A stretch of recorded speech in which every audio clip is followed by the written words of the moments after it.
मेरे नबी किसी सफर से जाते थे सब तो आखिर तक नबी बेटी फातिमा ने मिलते। हजूर किसी सफर से आते तो अपनी बेटी जनाब ज़हरा को मिलते। कहना पड़ेगा छोड़ो मुस्तफा की मोहब्बत की इब्तिदा भी फातिमा है, इंतहा भी।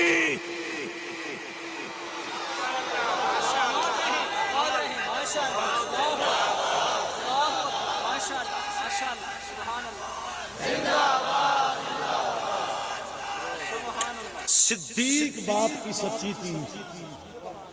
अम्मा जी आयशा, अम्मा जी आयशा,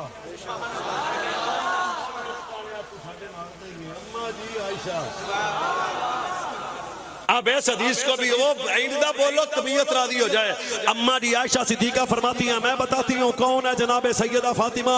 फरमाया जिसका चलना नबी जैसा, जिसका उठना नबी जैसा, जिसका खाना नबी जैसा, जिसका पीना नबी जैसा। अगली